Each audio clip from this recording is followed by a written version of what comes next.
Good morning and welcome to this, the 8th meeting of 2014 of the European External Relations Committee. Can I make the usual request that mobile phones are switched off, please? And welcome back to our committee, our advisor, Dr Daniel Keneally. Welcome back, Dan. The first item on our agenda is a decision on taking business in private, and it's to seek members' agreement to take agenda item 5, which is the deliberations on the evidence in private. Agreed. Thank you very much. Agenda item 2 is the Scottish Government's proposals for an independent Scotland membership of the European Union, and it's the main item on our agenda today. And in front of us today we will hear from Right Honourable Alistair Carmichael MP, Secretary of State for Scotland, and his official, Chris Flatt, who is the Deputy Director of the Scotland Office.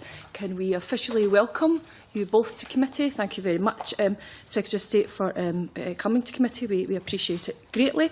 I believe you have a brief opening statement. Brief opening statement. I think it might assist. First of all, I would like to thank the committee for inviting me to contribute to this inquiry. I welcome the opportunity to present the evidence which explains why the Scottish Government get a better deal in the EU by being part of the United Kingdom. Scotland benefits by being part of a large member state. The UK's 29 votes in the Council and 73 MEPs means that the UK has delivered for people and communities in Scotland. We secured important changes to the Common Fisheries Policy on discards and other issues that will benefit Scottish fishermen for many years to come.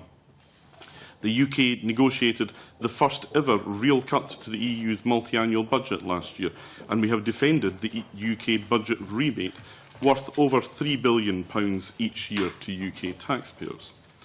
Pressure from the UK led to the first ever EU-wide exemption from new EU red tape for micro-businesses. We intervened in recent CAP reform negotiations to ensure that the new CAP can be implemented in the UK in line with our constitutional arrangements, and secured many other Scottish priorities, such as allowing a smoother transition from historic to area-based payments. We succeeded in ensuring that the EU prioritises protection for Scotch whisky and other important Scottish exports in international trade talks. And Scotland's voice rings loudly in the Brussels negotiating chambers. I very much welcome that. Routine consultation takes place with the Scottish Government on new EU legislative proposals. Regular high-level ministerial contact on EU issues takes place through the Joint Ministerial Committee on Europe. Scottish Government ministers regularly attend meetings of the EU Council as part of the UK delegation, 179 times since 1999 and 52 taking place since 2011. The UK Foreign and Commonwealth Office routinely facilitates visits to Member States and beyond by Scottish Government ministers. Scotland benefits by being part of the UK when it comes to delivering in the EU on what matters to the Scottish people. But I know that this committee is considering what might happen if people in Scotland vote to leave the United Kingdom. The legal position is clear. The EU is a treaty-based organisation, and the United Kingdom is and would remain the contracting party. We no longer hear people give the view that somehow there would be automatic membership for an independent Scotland.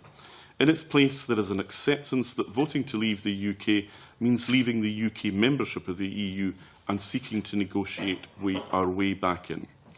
28 EU leaders, many of whom have only recently had to make tough policy choices in order to meet the requirements for membership, would need to agree to the process, and critically, they would need to agree the outcome.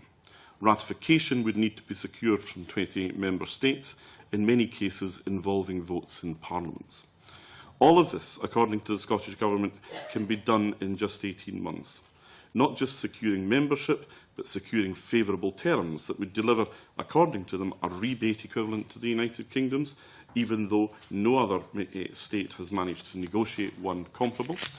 EU structural funding at the levels currently foreseen in the UK allocation, even though Scotland is currently €228 million better off in structural funds than it would be if independent, and a better deal for Scotland's farmers and fishermen. And at the same time, the Scottish Government indicate that they would ensure that Scotland retains the UK's opt-outs from the Euro and Schengen, despite all other new member states now being required to join them, and contrary to EU law, they would discriminate against students from another member state. the continuing United Kingdom. Is it realistic to assume that all Member States will agree to this? I can't answer that question, but neither can the First Minister. However, in my book, it does all sound too good to be true, so I suspect it probably is. You don't just have to take my word for it. The message from those best placed to know, from the President of the European Council to the President of the Commission, from the Prime Ministers of Spain and Croatia to the former Director General of the Council Legal Service, is clear. Like all new members of the European Union, the legal route to membership would need to be through Article 49, and the negotiations are likely to be tough and long, with no certainty about the outcome. You have heard that message as well in your evidence sessions. Everyone agrees there is no precedent in the EU for what would happen if Scotland votes to leave the United Kingdom and its membership of the EU. The risk that all of us in Scotland face is that the Scottish Government is taking us down an untried and untested constitutional path with no idea where it will lead. My concern is that Scotland is going to be treated as a guinea pig with no idea about what the experiment will do to us. Thank you very much.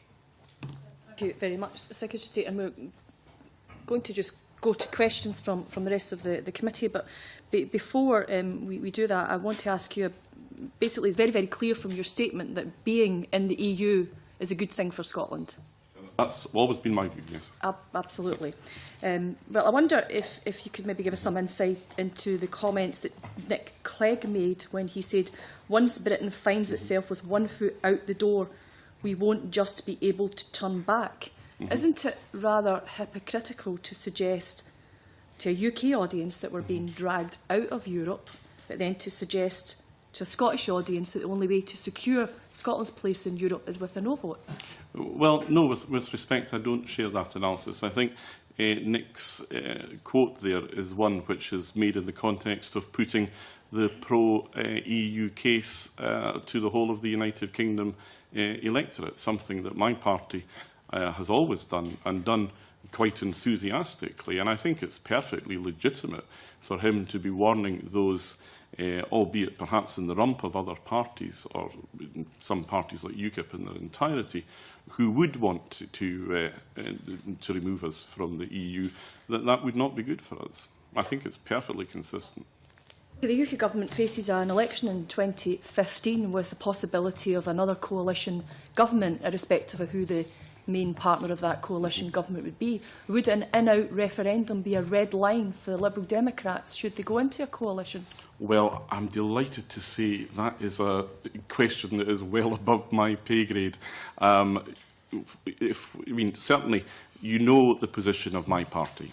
You know, we are and have consistently been, going back to the mid-1950s when the European Economic Community was first established, enthusiastic about Britain's participation in Europe. We've always seen it as being something which was in our national based interests.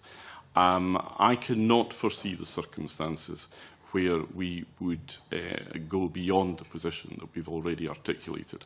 But, you know, we've got a manifesto that will be drawn up for the 2015 general election. If the 2015 general election were to result in another balanced parliament, which might lead to a further coalition government, then you know, you would need to see what was actually asked of us at any given time. No guarantees that the UK would still be in Europe in 2020? Well, no, I mean, look, that's a very different question with respect. You asked what my party's position would be in the event that we had come through another general election and were negotiating a coalition agreement.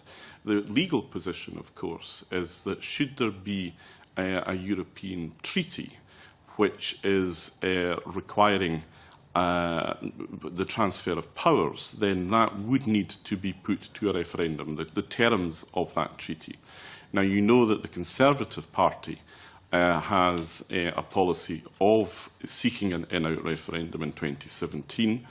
You also know that it was as a result of the intervention of my party in the coalition government that that was blocked from being government policy, and it was as the result of the actions of my colleagues and indeed Labour Party colleagues in the House of Lords that ultimately the Private Members Bill, which sought to give effect to that policy, was defeated. Possible red line then? Well, it has been a red line hitherto, and I would expect that to continue in the future. But perhaps we're just establishing a course of conversation here. Once you look into the future and try and guess what's going to happen, very little is ever certain. Indeed. Colleagues. Willie Coffey. Thanks very much, Convener. Good morning to you, Secretary of State. In your opening remarks there, you were talking about the clear legal process and that the European Union is a treaty-based organisation. I think you said that. Could you explain to us and explain to the committee what article within the Treaty of the European Union sees Scotland leaving the European Union? Well, the treaties of the European Union, or the Treaty of the European Union is now, lists the countries that are member states by virtue of having acceded to membership. It is the United Kingdom that is listed in the treaty as the member of the European Union. So Scotland does not currently appear as a member of the European Union. Scotland as a legal entity, as a legal personality, is not listed as a member, other than the fact, of course, as we know, Scotland is part of the United Kingdom, and it is the United Kingdom that is listed. That's why I say that should Scotland choose to walk away from the United Kingdom, then Scotland would be walking away from the institutions and the treaty obligations of the United Kingdom, and this would be just one of them. But at the point, supposing and presuming there's a yes vote in September, is it your view that at that point and beyond that point, Scotland remains a part of the European Union, and so does Scotland its 5 million citizens? Sorry, I missed this. Apologies. And so does our 5 million citizens? Up until the day, in fact, I would suggest, when Scotland leaves the United Kingdom, then Scotland remains part of the United Kingdom, so part of the European Union, yes. On that, I just invite you to talk about this a wee bit more. On a yes vote in September, is it your view, do you see it as your duty to represent Scotland's interests in that negotiation period as part of the British government with the European Union for the best deal that Scotland can get? Well, I don't think any of us yet know what the position would be with regard to negotiations of any sort. And certainly it's not for me to insist that I would be negotiating on behalf of Scotland at that point. You're the Secretary of State. I am the Secretary of State for Scotland, but you're then taking me into a very different constitutional position there. But it's part of the debate, though. I mean, it's very much part of the debate, and it does raise some interesting sort of conundrums. If you consider the purest version of this is that in order to apply for membership of the European Union, you have to be a sovereign state. So that, if it's followed to its logical conclusion, would suggest that, in fact, Scotland could only start the negotiations for EU entry if Scotland were to wait until she got her independence from the rest of the United Kingdom. Now, I think what you're inviting me to speculate on is a very interesting and completely unprecedented constitutional position, where the United Kingdom would be engaging with other member states of the European Union, and indeed with the European Union itself, as the United Kingdom of Scotland, England, Wales and Northern Ireland, on behalf of Scotland seeking to negotiate her entry terms, and on behalf, presumably, then also of the continuing United Kingdom, England, Wales and Northern Ireland, as the remainder of that putative country. That you can see the difficulties that would be caused in this. Surely it's your duty, Secretary of State, as the Secretary of State at that point, to negotiate and argue for Scotland and for Scotland. Well, I would suggest actually that I always do negotiate and argue for Scotland. I'm very proud of that. Will you tell us here and now that if there's a yes vote in September, you will promote Scotland's case? Well, I always promote Scotland's case. And I will certainly respect the view of the Scottish people. But you have to accept, surely, that if Scotland is to vote to be an independent country, then that will have implications for other parts of the United Kingdom, and it will have implications for the other parts of the European Union. And in terms of that, you know, there can be no certainty, I suspect. That was presumed why, as part of the Edinburgh Agreement, both the Scottish Government and the United Kingdom Government said that there shouldn't be pre-negotiation. But the evidence that the committee has heard, though, up until this point, has told us that there's a duty and an obligation on the part of the United Kingdom, after a yes vote, to negotiate on Scotland's behalf its terms to remain a part of the European Union. What evidence was that? There's substantial evidence to the committee, Secretary of State, that quite clearly pointed to the fact that as part of the terms of the Edinburgh Agreement, there's a duty in the UK to negotiate Scotland's terms. Well, the legal obligation on the United Kingdom Government, of course, is to continue to function as the United Kingdom Government. Now, I'm not suggesting that anybody in the United Kingdom Government would be obstructive here, but you're asking me to speculate what would be my position as a Cabinet Minister in a situation where a very different constitutional position was anticipated. And I'm sorry, I don't actually see how the speculation assists us. I think what you're saying there seems to be completely at odds with what's enshrined in the Edinburgh Agreement, that the United Kingdom Government will respect the outcome of the referendum, but still has responsibility to negotiate on Scotland's behalf its terms to remain a member of the European Union. Well, otherwise, with respect, I think you're reading a little more into the Edinburgh Agreement than might actually be justified. But don't you think any other alternative would be you would be arguing against Scotland's interests after a democratic yes vote? Oh, well, no, indeed. You see, that I've already explained to you that you can see the attraction of the purist position in this, and that it would be for Scotland as an independent country, once she became an independent country, to negotiate that sort of thing for herself. That is a fairly clear position, which doesn't create any of the difficulties that we are tying ourselves up with at the moment. So you said Scotland's out on a limb then, after a yes vote in September, up until the point of independence? We're out on a limb? No, what I'm saying is what is our constitutional status then? Well, I mean, our constitutional status is that we remain part of the United Kingdom. And you're the Secretary of State for Scotland. You have to represent our interests. Forgive me for a second, Mr Coffey. You're inviting me to start negotiations when there are so many things about the constitution of an independent Scotland which would at that stage be unclear.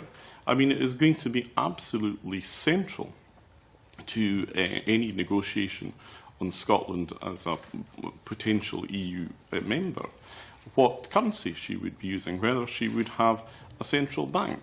Now, I mean, these are the matters that would require to be established first before anything could possibly be considered with regards to an application. Surely that's a matter of agreement.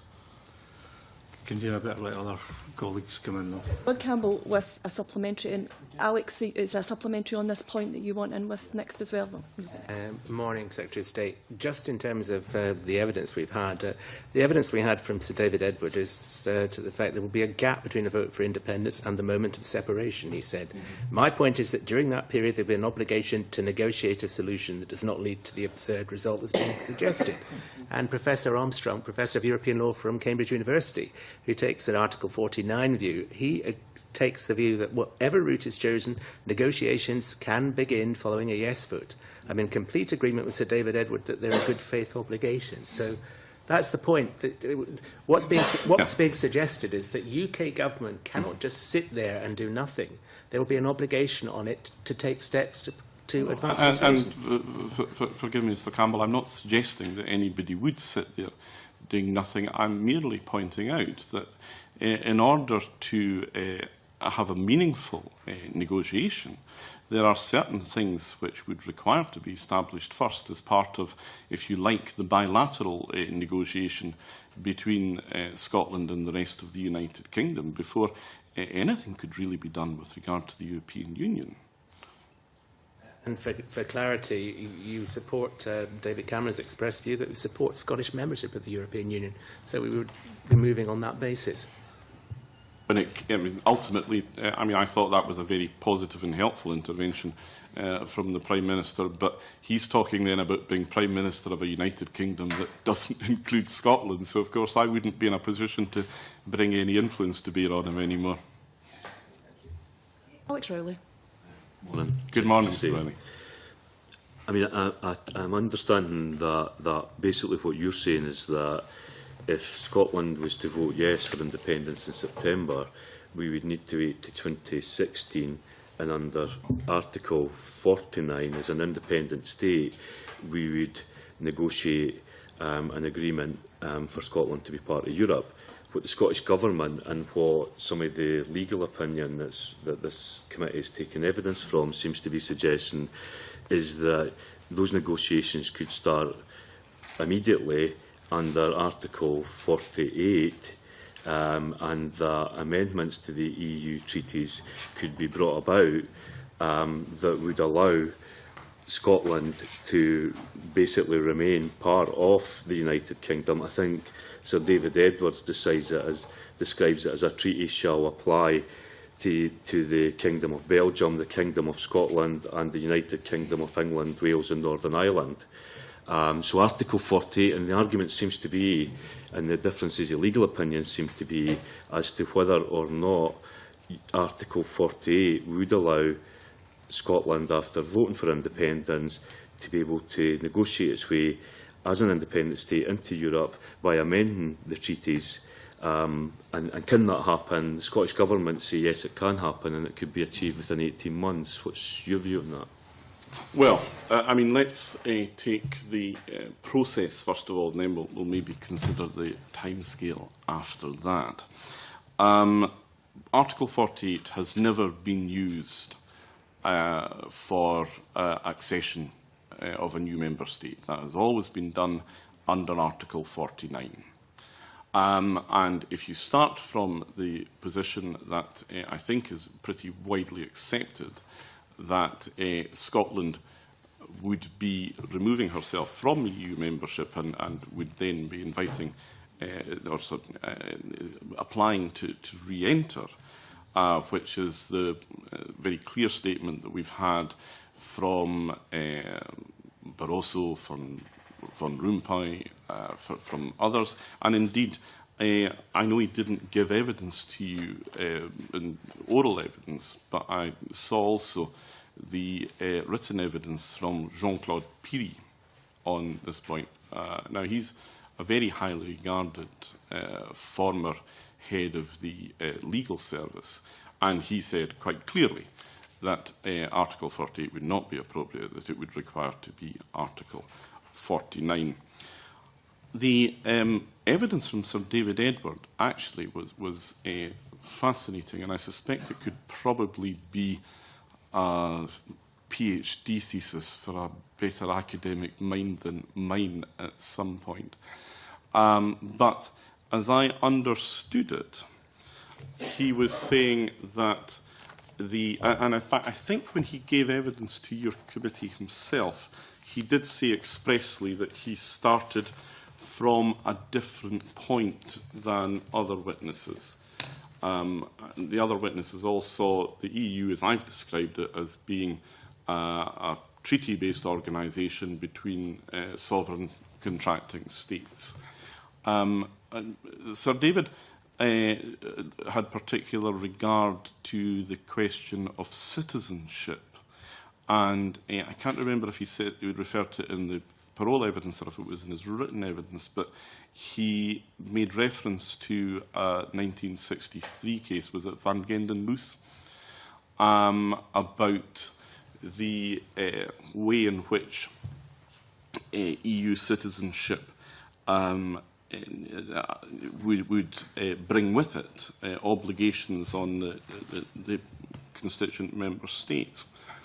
Now, I mean, that is a radically different approach, as I think Sir David himself accepted. There are a couple of things that my own inquiries have subsequently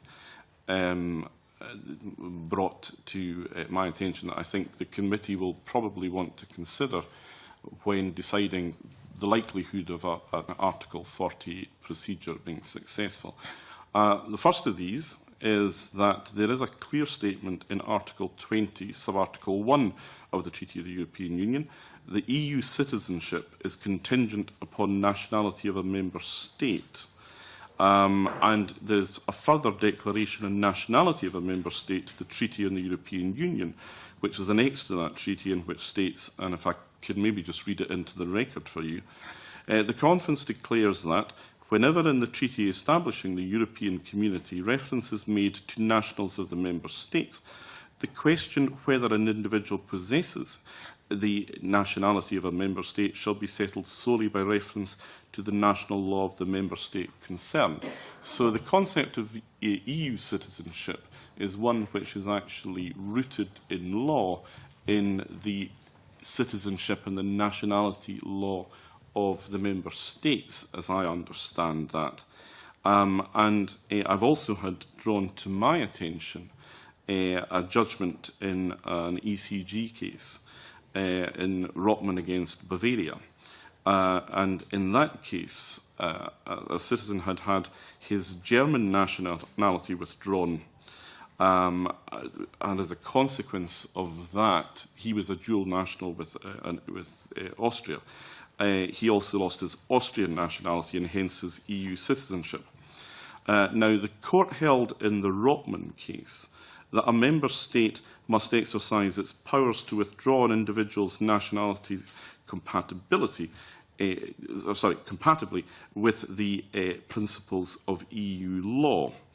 Now, that in itself, I think, is a very clear recognition by the European Court of Justice that the question of citizenship in EU terms, EU citizenship of the sort that Sir David was talking about, is quite different, and indeed that it can be withdrawn, and it would be, I think, quite consistent with that judgment to say that if Scotland were to vote to leave the United Kingdom and hence to leave the European Union, then one of the consequences of that would be a loss of the EU citizenship to which Sir David referred, and that would certainly not be contrary to any of the principles of EU law. I remember the discussion that you had with him on that point. Question, though, of an Article 48 process is one which, doesn't really advance the discussion that much. An Article 48 process would still require an agreement, not a simple majority agreement in Council to undertake the Article 48 agreement. You would still have the negotiation. So you would still have to establish that Scotland, as a potential member state in her own right, was sufficiently compliant with all 35 chapters of the Acquis Communautaire in order to be admitted to the European Union. And in that respect, I've always thought that 18 months seemed like an ambitious timescale, especially as I say, we don't yet know some of the most fundamental questions with regard to, for example, the currency in the central bank. Yeah, just, I mean, to follow up on that, Secretary of State, because it does seem such a sort of crucial question as to if Article 48 was an acceptable way for Scotland to negotiate, then we're not facing that threat of being outside Europe, or there's less likelihood of facing that threat of being outside Europe. And yet in the evidence so far, there just seems to be differences of opinion. It's like bring 5-6 lawyers into a room and you'll have a debate, but you won't get an answer. But the Deputy First Minister, Nicola Sturgeon, did say in her evidence that she was more than willing to seek a legal opinion from the European Union on Article 48, but that it was needed for the UK government to ask for that opinion, as the UK government is currently the member state.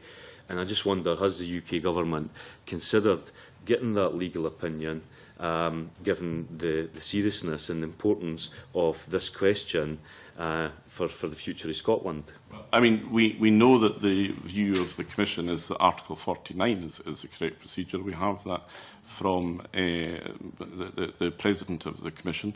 You know, what the Deputy First Minister already has a letter from the Commission saying that there would need to be a specific proposal.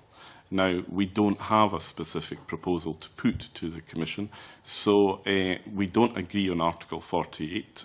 The view of the United Kingdom Government is that the only way that you can seek accession to membership of the European Union is through Article 49.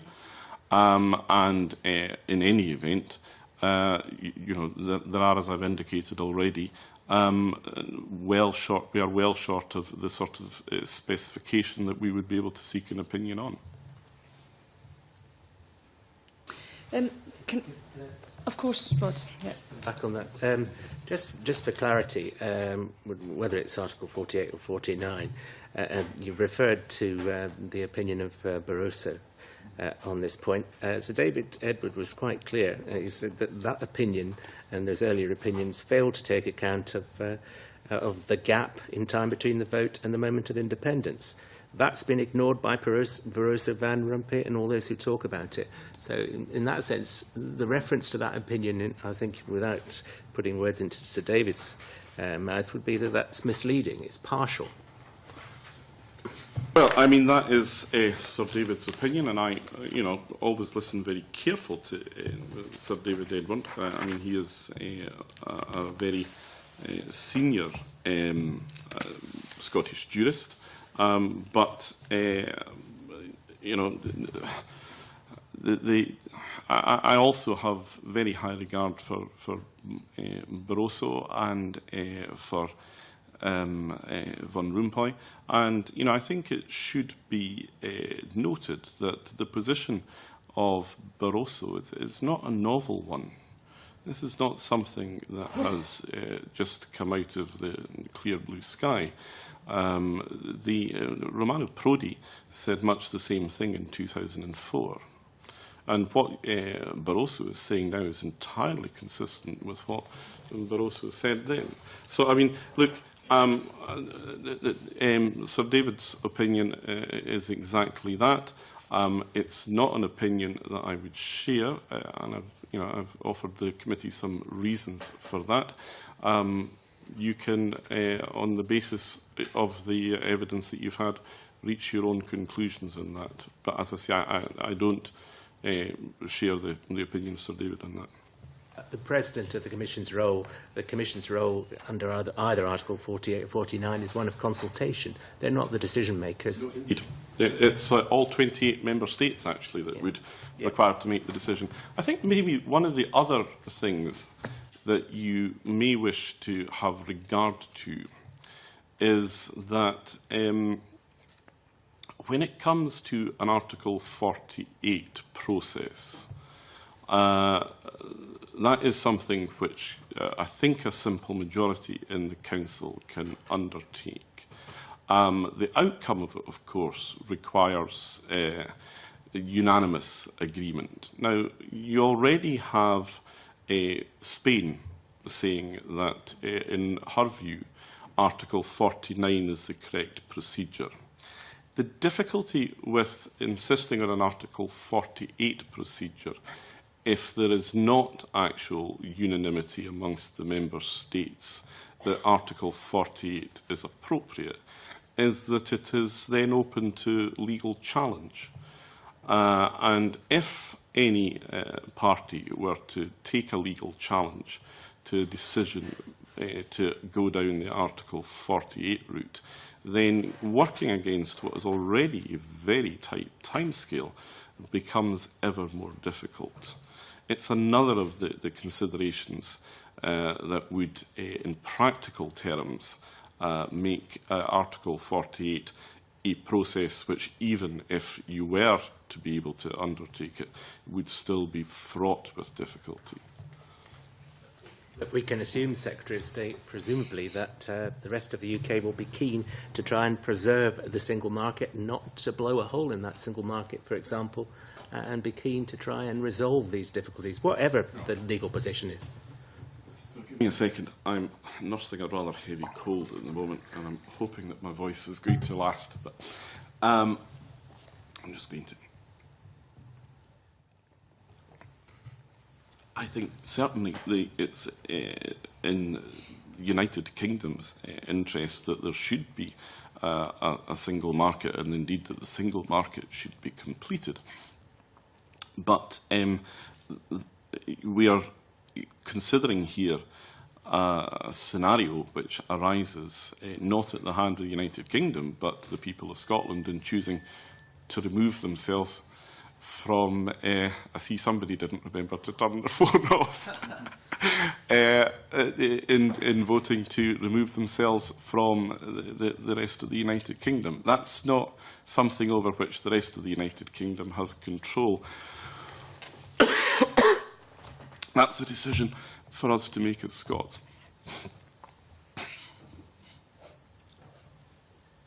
Okay, a couple of things I want to pick up whilst I apologise to committee for leaving my phone on after warning everyone else. I thought it was off.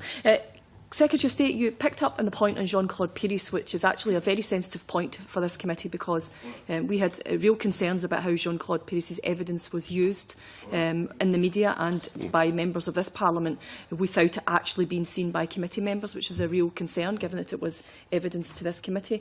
But I wonder if you can confirm for me that Jean-Claude Pires actually has written the legal opinion for the UK Government through his consultancy firm and was paid for that legal opinion by the UK Government? I'm sorry, I know absolutely nothing of that, Madam Chair. Okay. I mean, if it assists the committee, I will happily make inquiry about it. But nobody has ever suggested that to me until this moment. That would so, be helpful. what's the exact suggestion? Can I just? There's a legal opinion that was given to the UK Government, which is Article 49 opinion, and it was written by Jean-Claude Pires' consultancy firm. Right, as I say, that is an entirely novel suggestion to me. I presume you will have explored it with Monsieur Pires himself. Yes, we have. And what did he tell you? Very little. I would have thought it would be a yes-no answer myself. Well, he has written back to me as convener, and it's not a very detailed response. Well, it wouldn't need to be detailed, but I mean, look, that's an entirely novel suggestion to me. I'm certainly not aware of it. I confess I would, in the normal course of things, expect to be made aware of something like that. I also, I'm afraid, don't actually know what your concern was about the sensitivity and the use of it. I understood it was now in the public domain. Well, it is now in the public domain, but it was used in the public domain before any member of this committee had sight of that evidence. Right, okay. Well, I can understand why you will want to protect the integrity of your own procedures as a parliamentary committee. Of course. One of the things that you'd mentioned earlier was about the citizenship rights of Scottish citizens in Scotland and those rights which have been conferred on them over 40 years. and obviously under the EU constitutional settlement, that those rights are conferred on the individual and not the member state. And I understand you saying that the Scottish people may find themselves without those rights. But I wonder if you can tell me what planning or detailed work is going on to ensure that the rights that are conferred on EU citizens currently working or living or studying in Scotland, whether those will be maintained. Are you suggesting if Scotland loses all of its rights as EU citizens, then does all of the fantastic people that we have working, studying and living in Scotland lose their rights as well? Well, there are two elements of that. We perhaps take them piece by piece.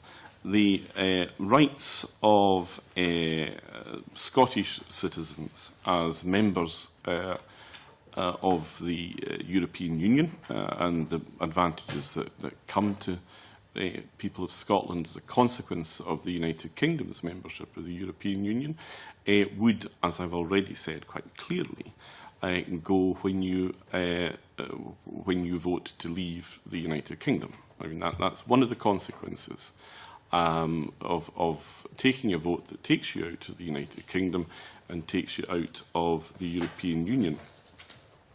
The right of people who are here already as part of their entitlement in the European Union from free movement of workers, for example, and students perhaps here under the Erasmus scheme or something of that sort, is an interesting one because their right is to be in the United Kingdom.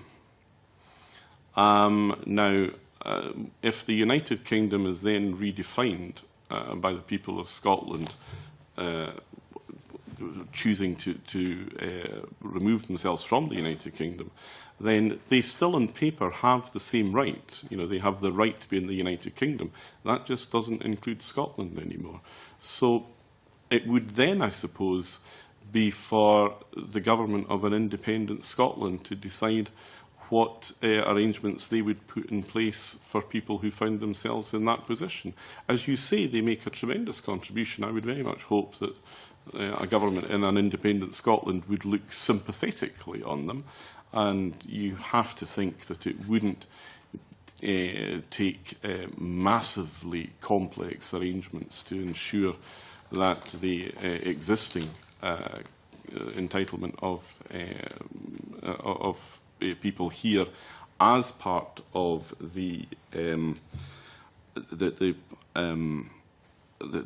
EU would be something that could be put in place. My recollection is that one of your witnesses was that Patrick Leydon spoke about a bilateral treaty between Scotland and the EU. I don't know how feasible that is, but you'll have had his evidence from it. It would be a concern, certainly. I very much accept that. Okay, and I think that gets to the nub of the point about whether it's 48 or 49. You said that the practical, and I'm trying to quote you directly, that practical terms would be the overriding factor in this. Now, wouldn't it be the most practical and pragmatic, given that there's absolutely no doubt that Scotland, as being a member of the EU, as part of the UK, already meets all of the acquis, apart from certain home affairs and justice issues, which could be resolved very, very easily. As part of the United Kingdom, we meet all the conditions of the acquis, yes. It would, of course, then be for an independent Scotland to satisfy the other members of the European Union that, as an independent country, they satisfied all the conditions of the acquis, and we've touched on a couple of them already. There is, you know, in those areas where Scotland currently does not have legislative competence in the devolved Parliament, we have the legislation done as part of the United Kingdom at Westminster. If these areas are then to be transferred to an independent Scotland, then on things like regulation of the financial services sector, for example, something that is significant, very, very important to Scotland's economy, we would need to satisfy the European Union that, as an independent country, we met the conditions that are required from the acquis communautaire in all 35 chapters. I think that takes us right back to what is actually practical and what's acceptable to the EU. And it takes us to the point where, back to the point actually, where post a yes vote in the interim period, there is a duty upon both the Scottish Government and the UK Government to come to an agreement. And whether that is sitting going through 35 chapters, which I don't think they need to do, and I don't think you think we need to do that either, we go through... We go through what the other 28 member states are. Obviously, because of the Lisbon Treaty and the different legal setup in Scotland, we transpose many directives into Scots law. And in many cases, the Scots law is much more ready for those directives than sometimes UK law is. And I take, for instance, the directive on trafficking, where we could implement that immediately into Scots law, but at the UK level, they can't, so they have to have primary legislation. So to suggest, that Scotland is somehow lagging behind in all of the acquis... I'm sorry, that wasn't the suggestion. All I'm suggesting is that Scotland, as an independent country, would have to set up all these various areas of legislative competence independently. And that's something that you would expect to be done when you set up a new country. Having done that, it is then for Scotland to persuade the other 28 member states in the European Union that she is compliant with all the chapters in the acquis. I think we would suggest, from the evidence we've had from what is this committee, that is a pretty straightforward route. But it does take us back the evidence from whom I missed that. From various members of witnesses who have come before this committee. Every single one of them, including members who have came here and said, I am a unionist, I would be a no voter. However, every last one of them, including Kenneth Armstrong, who gave evidence at the Scottish Affairs Committee one week and gave evidence here the next week, said that the EU would find a way. And that way would be found as long as the Scottish Government and the rest of the UK Government came to some agreement on where Scotland should sit in Europe.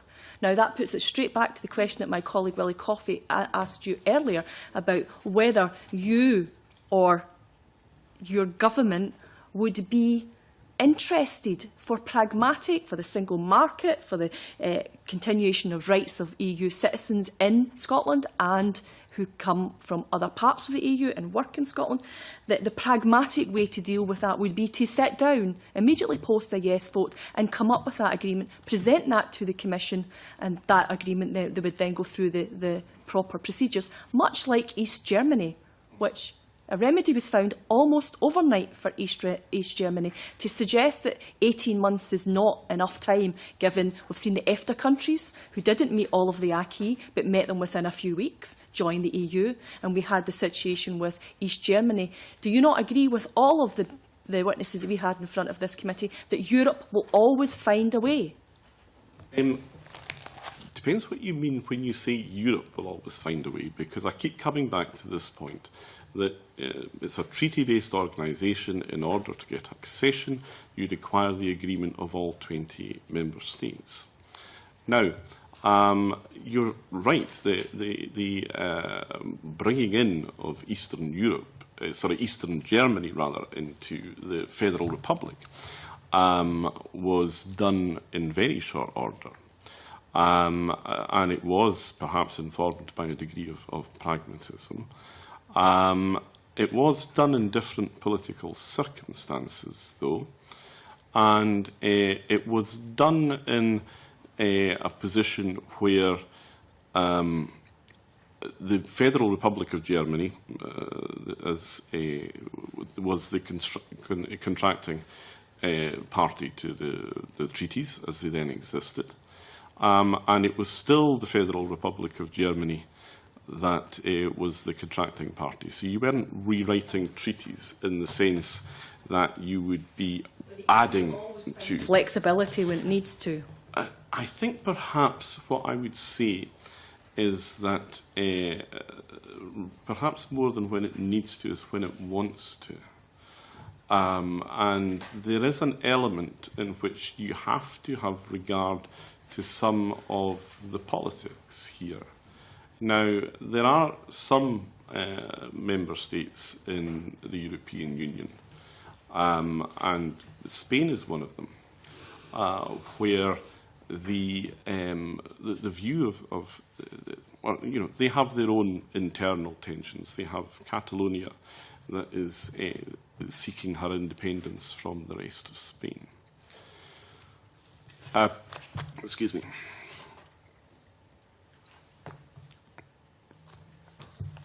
In these circumstances, it will not, I would suggest, be in Spain's interests, that's the Spanish national government, to make it look too easy for a part of a member state to secede from that member state and then to walk right back in to EU membership. Whether you, whatever view they take, and Spain has said in terms that they would expect it to be an Article 49 procedure, and I think it was the Spanish Foreign Minister who said that, like all other members, you would have to join the queue. Now, there's not a queue. It doesn't work that way. Well, I mean, look, I'm just telling you what he said. Well, it's interesting that earlier you couldn't speak for your government in Scotland, but you can speak for the Spanish government now. I'm just telling you what he has said. I'm not speaking for the Spanish government. So I'm just telling you what he said, and I'm doing my best to assist the committee here. He said that you would have to leave. You would then, as I think the term he used was, you'd have to join the queue. Now, this is where you get into the more practical terms here, and it's not the legalities of Article 48 or 49. It's about the terms of membership. And I think this is something that the people of Scotland will wish to have serious regard for and concern for. Because as part of the United Kingdom, we have, over the years, built up a favourable body of terms and conditions. We have the rebate on our budget contribution, to which I've already referred. We have an opt-out from the Schengen arrangements, which I understand from the White Paper the Scottish Government would wish to continue in an independent Scotland. We have an opt-out from the Euro. Now, we have an opt-out from Justice and Home Affairs legislation where that is considered to be appropriate. If we are to go back into the European Union, do we do it as, I think it was the Croatian ambassador said, that you take the terms and conditions that you're offered, which I paraphrase him, but he seemed to be suggesting it was more or less on a take-it-or-leave-it basis. And certainly we know the terms on which Croatia was given EU membership. Or are we going to insist on negotiating the opt-outs that we currently have the benefit from? And, that will not be an easy negotiation. And one of the things that I find quite remarkable about this whole aspect of the debate so far is the extent to which the Scottish Government appears to have laid out its negotiating hand so far. I was on a panel on Monday night with the Deputy First Minister, who said categorically, we will not join the Euro in an independent Scotland. Now, I can understand why she would certainly take that view, and I can understand why she would say it as clearly as that. But the truth of the matter is that there is, for every new member state, a requirement to accept at least the principle of membership of the Euro. Now, having made this very bold and categoric statement so far, you wonder what the negotiation is going to say or how it will proceed when it is put to the negotiators on behalf of an independent Scotland, however that is done, that we should join the euro. If they give that undertaking in principle, you would really have to question whether that was a good faith undertaking. And if the other 28 member states come to the conclusion that undertakings being given by the government of an independent Scotland are not being given in good faith, then you have to think that that would colour the conduct of the other negotiations. So, you know, once you get past the procedural issues and you start to look at the actual challenges that there would be from the negotiations that would be required, that has a bearing. And, you know, if you accept the Croatian ambassador's view that an independent Scotland takes what you might regard as the off-the-shelf terms and conditions of entry, this the same as they most recently took, then that, of course, means that we are put in a significantly worse position than we currently are, because we wouldn't have the benefit of the opt-outs. And it would have other implications, of course, for the conduct of the bilateral negotiation between Scotland and the rest of the United Kingdom. Now, we know from the White Paper, for example, that it is the wish of the Scottish Government to enter into the common travel area with the rest of the United Kingdom, Ireland, the Isle of Man and the Channel Islands. Now, I have concerns about that because at the same time the White Paper is telling us that Scotland would have a radically different immigration policy, and I don't think that that is necessarily compatible. But park that concern just for the moment. If Scotland is to be part of a common travel area with the rest of the United Kingdom, Republic of Ireland, Isle of Man and the Channel Islands, then we will not be able to join Schengen. So you can either have Schengen or you can have your common travel area. I would expect that the sensible way to go about it would be, first of all, to establish what the bilateral arrangements would be between Scotland and the rest of the United Kingdom, and then to have the negotiation with the rest of the European Union members. But you know, that's only my view. You see the complexity and the difficulty of the undertaking that we are being offered here. Yes, out of the EU, but forced to be in the euro, out of the common travel area because of different immigration policies, but Ireland has different immigration policies. It's very confused for me. But I think we're actually running out of time, so I'm going to move on. I think I would require just, you said there that Ireland has different immigration policies. Ireland is very careful to keep her immigration policies very closely aligned to those in the United Kingdom, and that's why the Irish government and the British government speak constantly about these things, because we, both of us, value the opportunities that come from a common travel area. But I don't think that it's really a sustainable proposition to suggest that Ireland has a radically different immigration policy of the sort that is being proposed in the White Paper. So, I mean, credit to the UK and Ireland for negotiating that position. I'm just baffled as to why the UK wouldn't negotiate a similar position with Scotland. But we need to move on. No, I'm sorry, I would not want the committee to be left with the impression that I was saying that that the UK would not want Scotland to be part of a common travel area.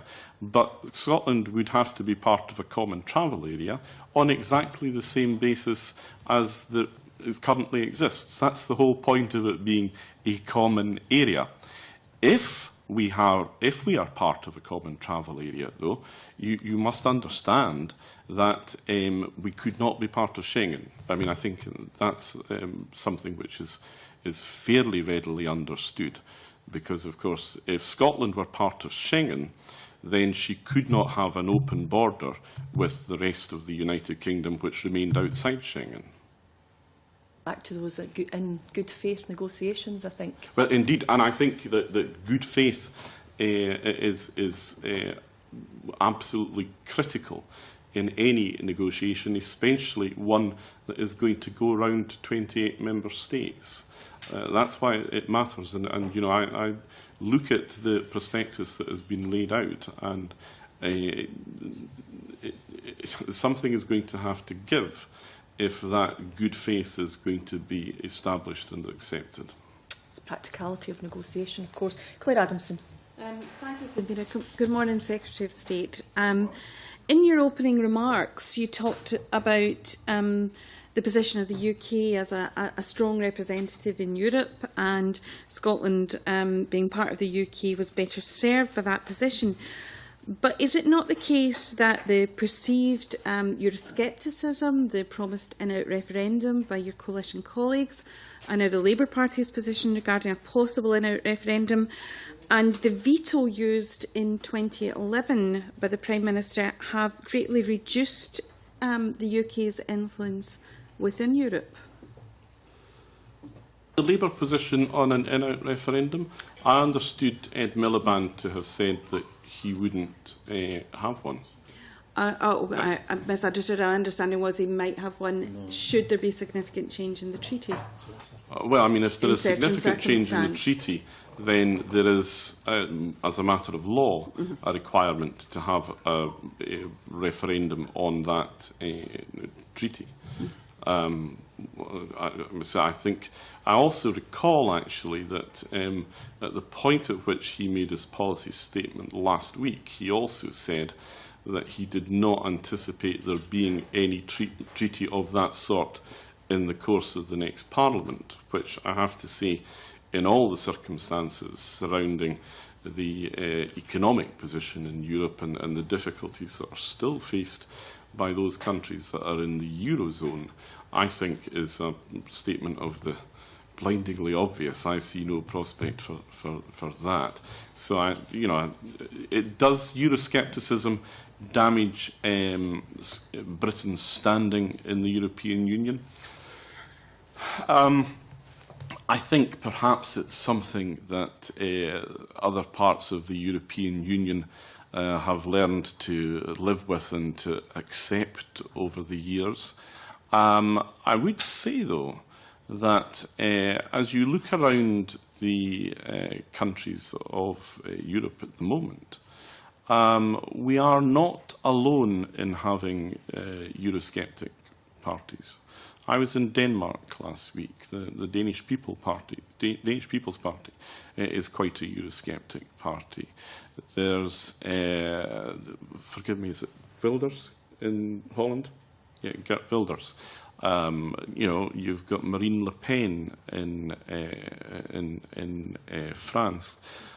You've got a number of parties in Italy. So I don't think it helps Britain to be seen in Europe as being somehow reluctant participants in Europe. I think if you're going to be in Europe, then it's sensible to be in there and to be wholehearted about it. For that point, I don't agree with our Conservative coalition partners about their desire to renegotiate and to have a referendum. And that, as I said to the chairman earlier in the course of the meeting, was why it was sensible and indeed necessary that the Liberal Democrats, as part of the coalition government, should block that. I think that Britain's standing in Europe is significantly enhanced as a result of that decision that we took. Well, I agree that there is Euroscepticism across Europe, but there's a big difference between parties of Euroscepticism actually having a Prime Minister who used a veto in 2012, which had no impact on the UK interests and could be argued damaged the Eurozone members' route out to recovery from the financial crisis. And it's not, you know, this isn't my opinion. House of Commons Foreign Affairs Committee produced a report citing many witnesses who argued this had resulted in general weakening of UK influence.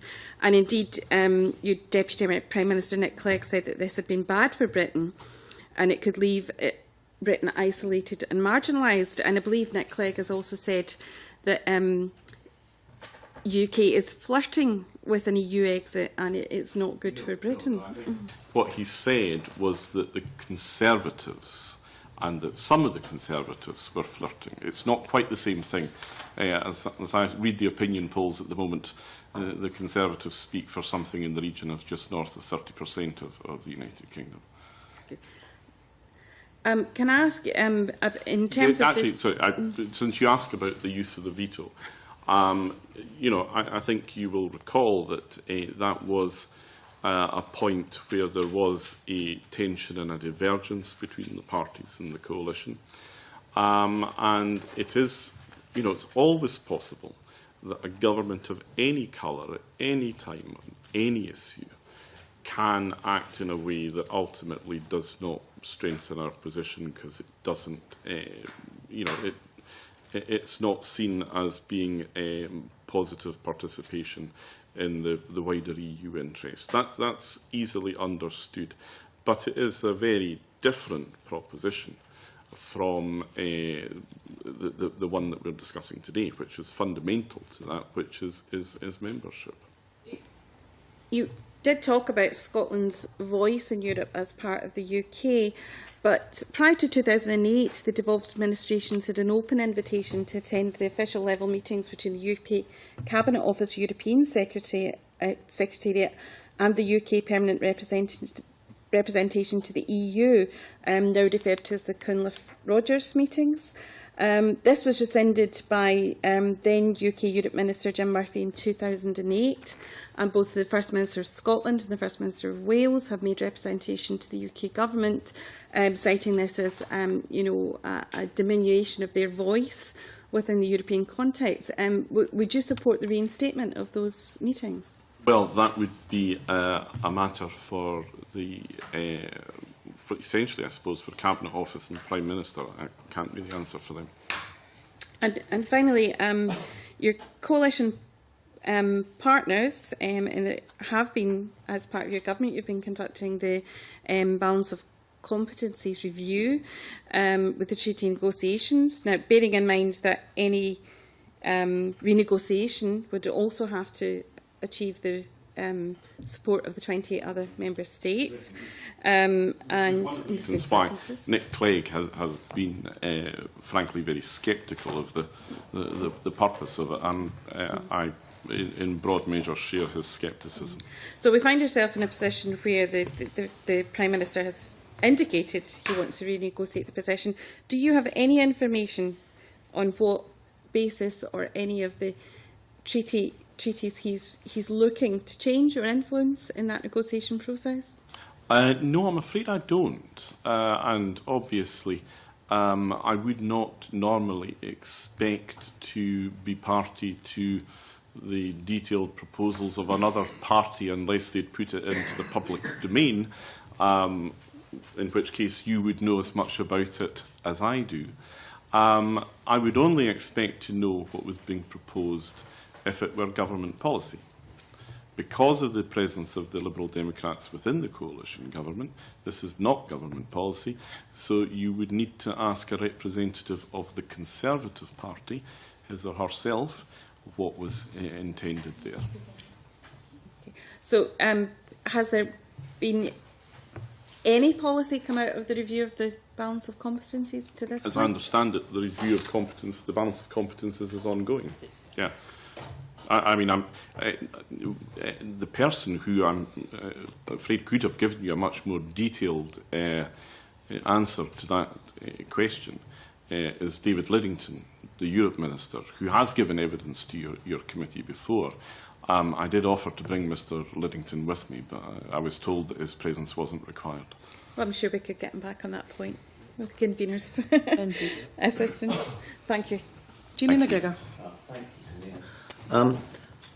The convener mentioned Kenneth Armstrong, and I think, you know, Secretary of State, we'd like to shoot this fox about whether it's going to be Article 48 or 49, because otherwise how can people make a decision when the referendum comes? And actually, Kenneth Armstrong said, I take the view that Article 49 is what would be called the lex specialis. And he goes on to say, to me, the Article 48 route is legally implausible because Article 48 is a way of renegotiating the treaties between existing member states and not a way of dealing with the relationship between existing member states and some other non-member state. Now, from your preamble, I take it that you agree that Article 49 is the probable way forward. And if I might say, that's backed up by the original words of Mr. Prodi, which he actually said that this is in 2004, when a part of the territory of a member state ceases to be a part of that state, e.g. because the territory becomes an independent state, the treaties will no longer apply to that territory. Now, can you... I would like to ask, really, if the Secretary of State, whether the UK government is actually going to try and pursue the route of Article 48, or whether it thinks that this is a non-starter, because the Scottish government seems to think that Article 48 is the way that they will go. You've put the position very clearly yourself there in the preamble to your question. There are two provisions here. Article 48, which exists as a revising provision. There is a term of art for it, which I don't have to hand at the moment, but it is quite clear what the purpose of Article 48 is. And there is then Article 49, which is there for accession of new member states. You have to think, and I come back to my point earlier about the plausibility of challenge, or the possibility of challenge. If we were to find ourselves in a situation where somehow you had managed to embark upon a 48 procedure, I don't see how that could be done, but let's park that for the moment. What are the questions that the European Court of Justice would pose for itself in the event that such a challenge was made? They would look, first of all, to the articles. They would look to the fact that the United Kingdom is the continuator state. And they would look then to the fact that Scotland was seeking admission as a new country. And I do not see why they would use why they would seek to use Article 48 when Article 49 is there and is very clear. And that really was the basis of the Jean-Claude Piri written statement that he gave to the committee. That is the purpose of Article 49, is to deal with situations exactly such as this. So, the views of the government really are largely academic when the position is as clear as it is in the articles, and when you have the statements of the various member states already on record on their view of it. Can I carry on? Coming to whether Scotland would, the loss of the rebate, for example, it's been said by some people that Scotland will get more money out of the CAP budget, for example, by getting, whatever it is, £196 per hectare. Now, but that would be the fact that the Scottish government, the Scottish government would have to pay towards the UK EU rebate, and they would also other member states would have to pay for Scotland getting more in the CAP budget. Am I correct in that assumption? Yes, you are. I mean, it would be deeply ironic if Scotland excuse me, were to walk away from the United Kingdom and the United Kingdom rebate, and then the taxpayers in an independent Scotland were to end up paying their share towards the rebate of the continuing United Kingdom from which they had just walked away. The question of CAP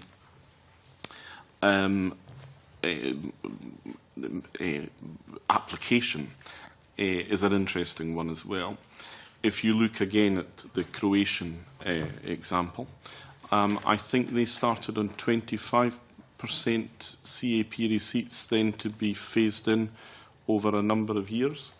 So, you know, that, if, in practical terms again, you have to wonder why Croatia would offer a better deal to Scotland as a new entrant country than she had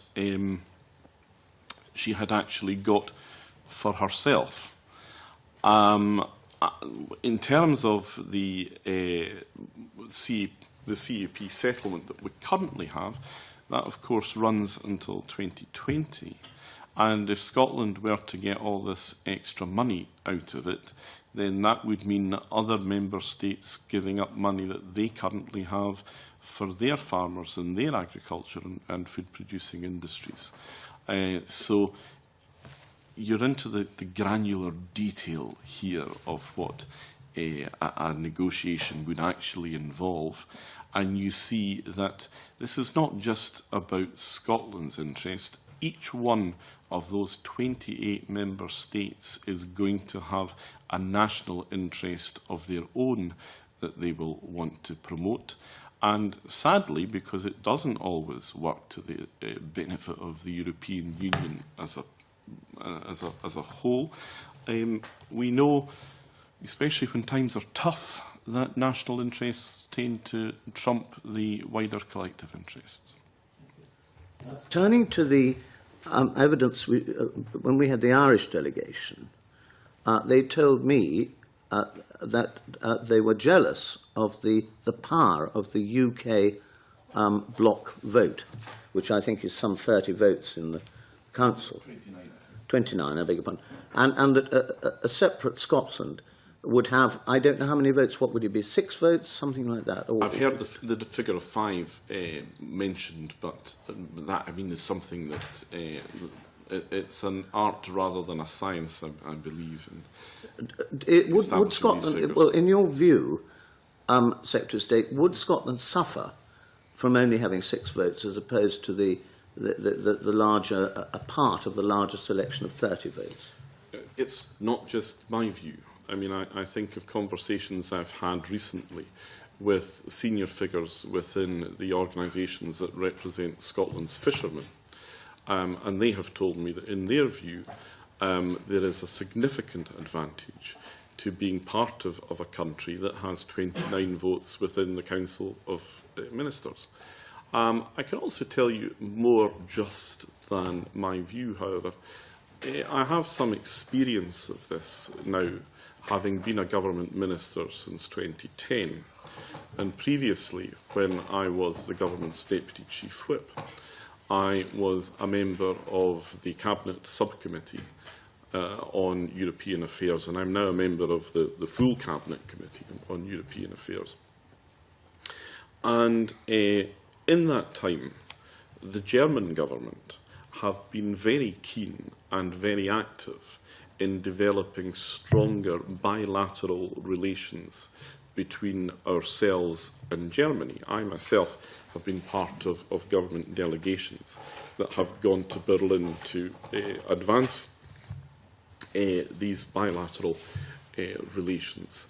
And they are quite candid when they tell us that they see a real advantage to them in building stronger bilateral relations with the United Kingdom, because we are a big voting bloc within the Council of Europe. And once you've got Britain and Germany together, then in fact it doesn't take an awful lot more to get to the voting figures that you actually need to get your own way. And the reason for that is that, as those of you who are familiar with German politics will probably be aware, there is a fairly widely held view in Germany now that they were left at the point of difficulty in the Eurozone having to bail out especially southern European nations. And they see Britain as a bulwark of sort of budgetary rectitude with which they can make common cause. Now, there are other European countries, northern European countries, who I think are just as robust in their budgetary and fiscal procedures as we are. But the people with whom the Germans see it as being in their interest to build the stronger bilateral relationship are the United Kingdom, because we are a bigger player.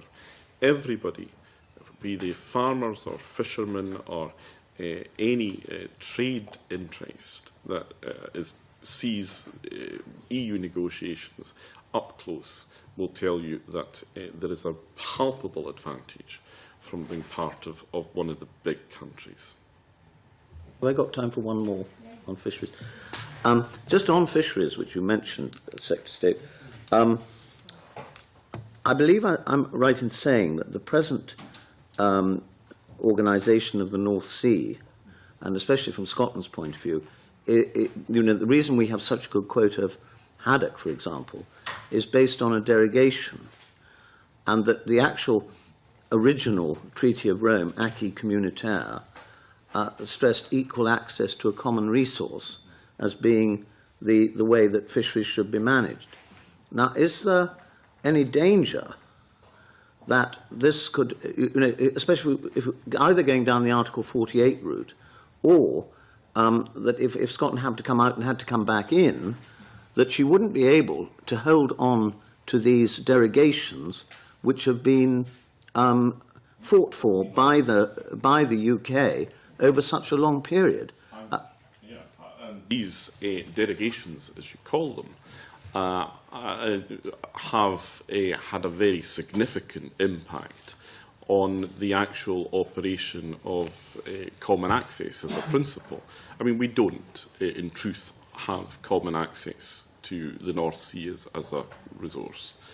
And the reason for that is that over the years, regardless of what the actual treaty says, we've built up this body of law that says that we will have things like the Hague Preference, we'll have the principle of relative stability, you've got the Shetland box.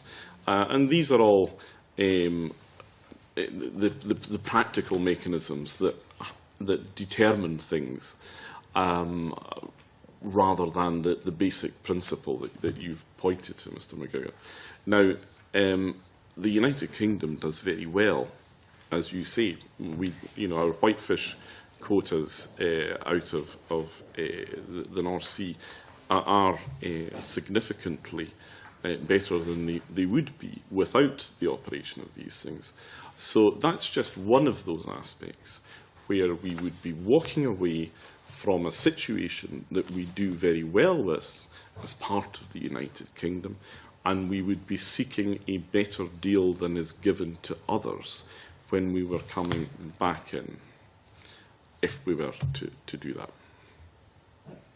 Secretary of State, I believe your next meeting's been cancelled and you've got a little bit more time to spend with us, is that? You're news to me? Sorry, I'm not aware of that. I had said that I would be here until 10:45. Yeah. I'm reluctant to be difficult, yeah. But... well, I think we must have been given the wrong information. I'm sorry about that. I'm happy to come back some other day, but my experience is that once my diary starts to run late, it just gets later and later. I think we have already done an hour and Yeah, 23 we minutes. appreciate that. I've got one final member of the committee who's not managed to get in with any questions yet, and I want to just make sure that I've got even-handed here. Good morning, Good morning, Mr. Malik. and welcome to our committee. The longer my voice is going. Don't worry, we share something in common. Yeah. We're both nursing a cold.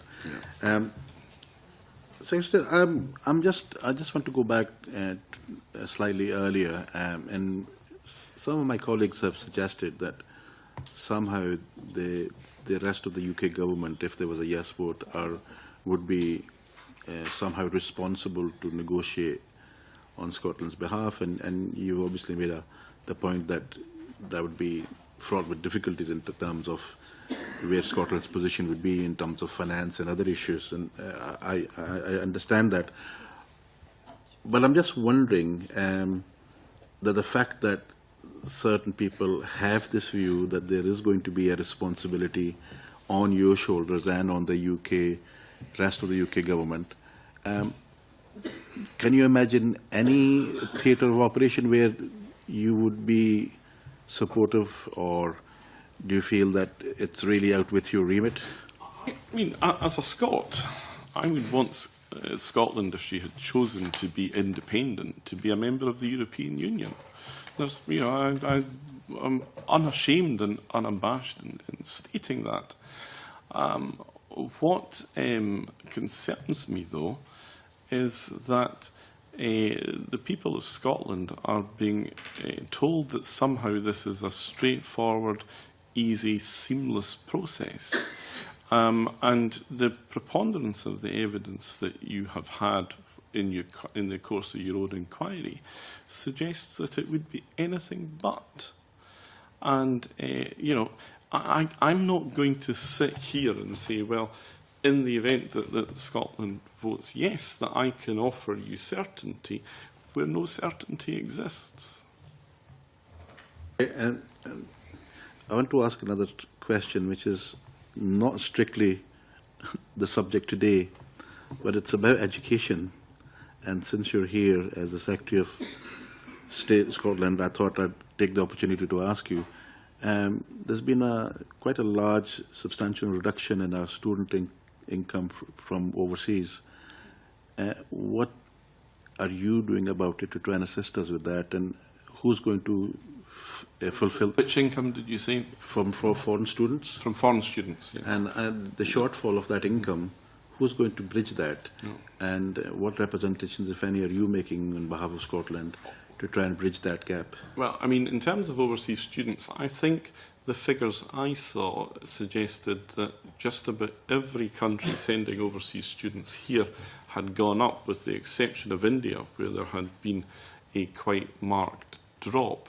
It really is for the institutions themselves to speak to the Scottish Government and to, you know, to make their case. The funding of higher education in Scotland, as you know now, is something which is very properly devolved. If they have particular concerns about immigration policy or anything of that sort, I'll be more than happy to hear from them. Very keen for you to make representations on our behalf, because Saudi Arabia has got a drop of 4%, Pakistan is 13.5%, India is 23.5%.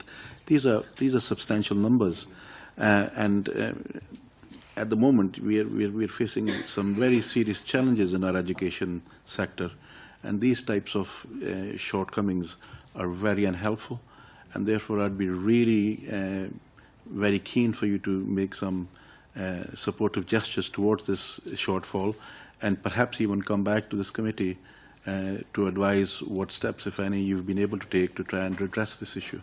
Look, I think perhaps the sensible way to proceed in this point might be if you write to me with the detail of your concerns. I will certainly act on them, because I greatly value the contribution, both financial, academic, cultural, that overseas students make to our higher education system.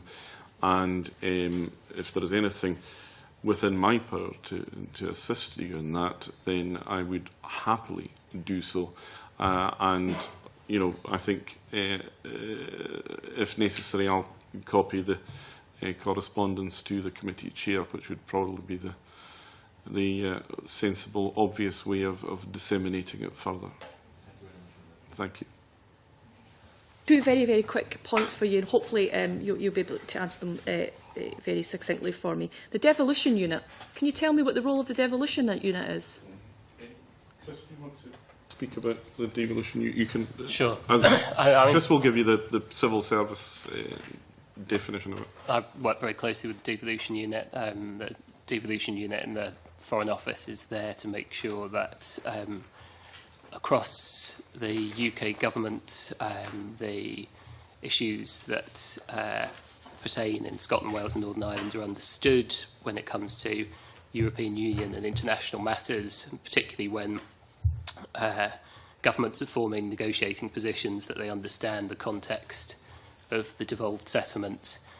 So there's an internal UK government coordinating an information role within the devolution unit. There's also an external role for the devolution unit in working with our partners overseas in making sure that internationally people understand the constitutional position within the UK and the way that within the UK we have devolved administrations that work at different levels, responsible for different policies. So it's got an outward and an inward facing aspect to its work. Do you think the devolution unit's main role should be to extend the interests of the devolved nations across the United Kingdom to the rest of the world? Well, its role is, as I described, both ways. Its role is to make sure that the interests of the Scotland, Wales and Northern Ireland are well understood in the UK government policy making, and that our position is well understood around the world. And what's really important for the devolution unit is expressing the UK government's policy. And the UK government's policy is that the UK government's position in our devolution settlement is the right one for the UK. OK. Could the Foreign and Commonwealth Office and the Devolution Unit furnish this committee with the detail of the discussions that went on with the Russian diplomat in relation to Scotland's independence? What Russian diplomat was this?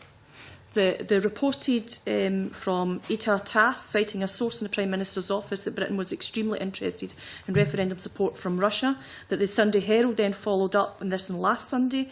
A member of the FCO's devolution unit briefed a Russian diplomat at the Russian embassy at Russia's request. If we could have that information. What are we being asked to provide here? It seems somewhat the actual detail of the inchoate. conversation that went on. You're asking me to provide detail of conversations between two people, neither of whom you name. What I can give you is I've briefed an official from the Russian embassy. I've briefed officials from dozens of embassies. It's one of the interesting elements of the position we're in, but we have a lot of interest from around the world in our situation in Scotland. And lots of people come to me saying, what's the position of the UK government? And I explain that, and as a civil servant, I put it forward objectively whilst setting out the UK government's position. I'm also careful in doing so to explain that the Scottish government holds a different position.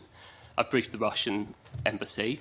I have to say that in doing so, the diplomat that I spoke to expressed great surprise at the Herald story about what the Russian news agency had put forward. But beyond that, it was a straightforward conversation about what the UK government was doing. I've had that conversation with Russian officials, American, Canadian, Belgian, Philippines, Kurdistan, Italians.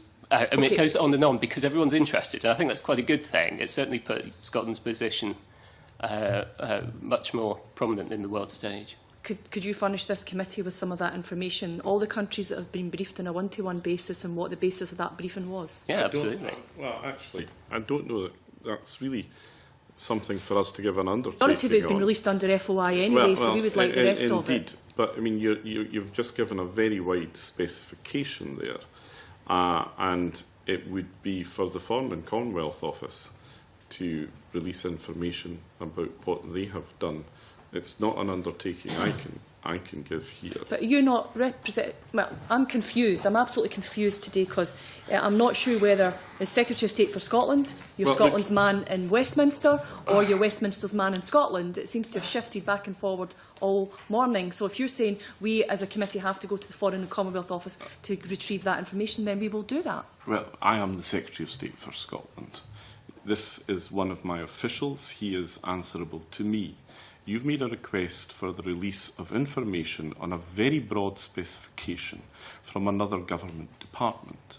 I don't know, given the broadness of the specification that you have given us, whether that is something that colleagues in government would be able to provide you with.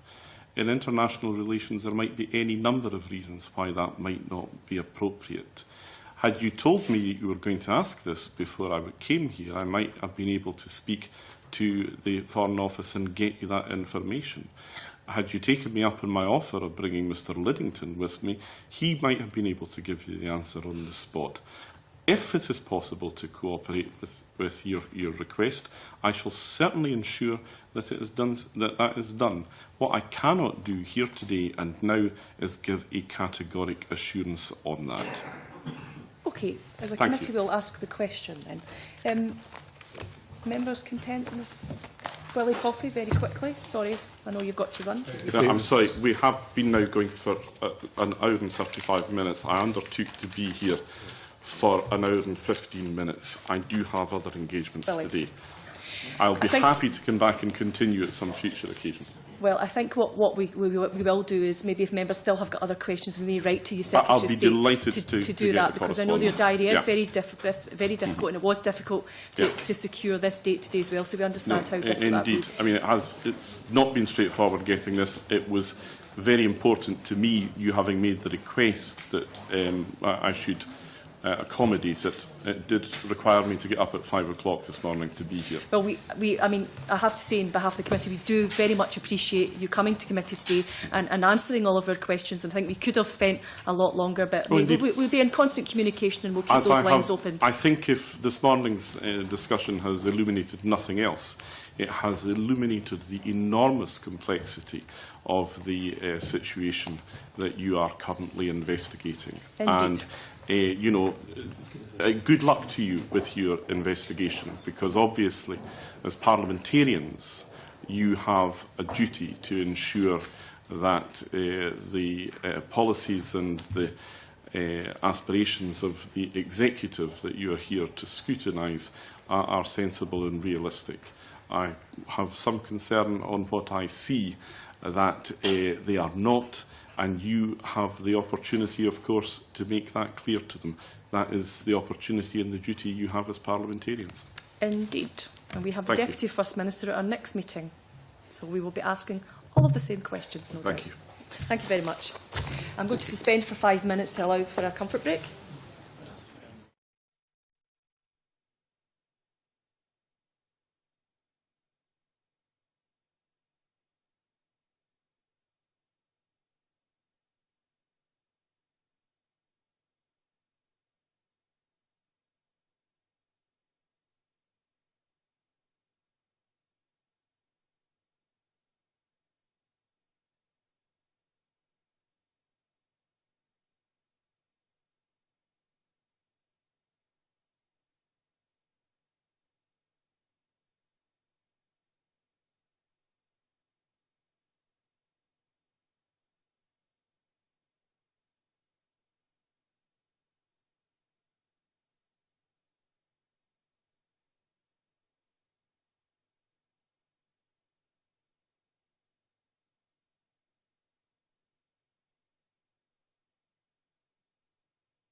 welcome back to the European and External Relations Committee. Our agenda item 3 this morning is the Brussels Bulletin. If we could ask members to consider the information contained within the Brussels Bulletin and seek any questions or comments or clarifications.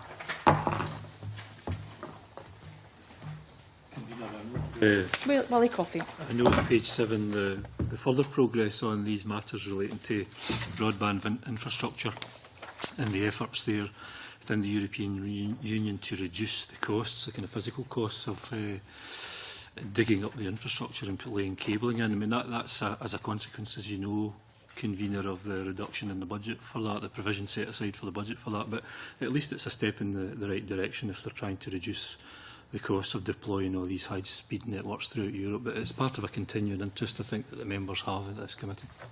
Indeed, and I believe that we are currently putting together a briefing on the whole topic. So super, I really appreciate that. To come back to committee it's with quite us important. So in the near future. okay. Yeah. Thanks for that. Gonzalo. Chair, can we possibly investigate the possibility of some specialist additional funding for rural areas? Because end of the day, our rural areas in Scotland are the most deprived of the service.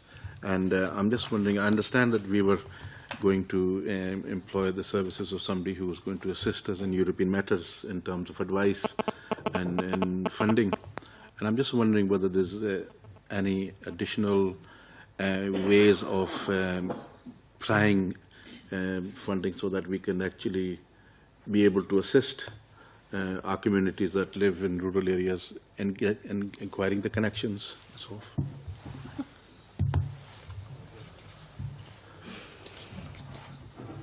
Yeah, we can do that. Yeah, we can look at that, Hanzala. Right. Get the clerks to look at doing that. Jamie? Well, just on the broadband, I mean, actually coming back to Hanzala's point, the broadband thing, I mean, it's all very well talking about lowering the cost, but I mean, if you haven't got broadband in the first place, you couldn't give a hoot, you know. Yeah. And I mean, there's so many places in the Highlands that don't have it, including me, where I live. We can't get it. Not just in the Highlands. Yeah, well, all over Scotland. Jamie, it was your government that wanted a cut in the budget that led to this. What? It was your government that negotiated No, I a think cut in the budget it was that led the to this. EU government. The EU cut the budget for whatever you call it. You know. The Prime Minister negotiated a cut in the budget that's led to this consequence. That's nonsense. I mean, Well, we've got blatant nonsense. We've got a detailed paper coming before us, and hopefully that should include the costs in the budget and then everything. Maybe we can settle this out. People who are using their Aviva satellite dishes or whatever they are, or whatever that thing is, for feeding hens, because they're that useless. Very novel. Yeah. Claire. It was just coming in the back of it, I think Hanzala's point. Well, I think Hanzala's point about rural exclusion is well made, and Jamie coming in the back of it too.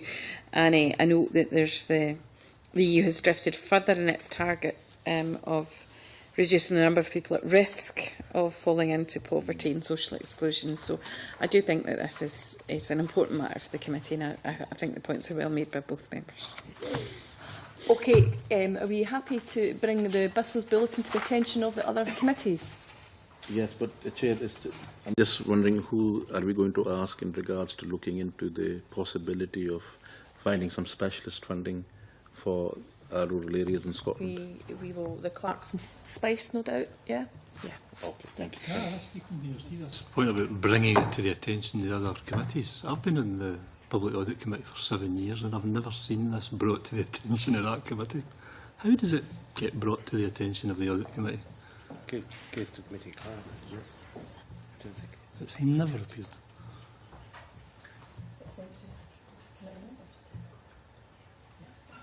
I believe the Brussels Bulletin was sent to all of the committees, clerking teams, with the areas in relation to their committee highlighted, unless we specifically write specifically, and we've done that in a number of times to the Rural and Infrastructure Committee, and I would suggest, as far as broadband and rural exclusion goes, that we do, make a more assertive point to the Rural Committee and the Infrastructure Committee on both of these items, because I know that both of them are doing work on it as well, and it may inform the information that we have coming to our committee as well. The bulletin is really helpful, and I would like it to get to the members. It doesn't come to me as a member of the Audit Committee. Okay, I would suggest maybe it's worth asking the Audit Committee. Clerks. Yeah? Okay. I shall do. Okay, we've got quite an extensive bit of work to do in private, and I know that people want to get away very quickly, so are we content to pass this on?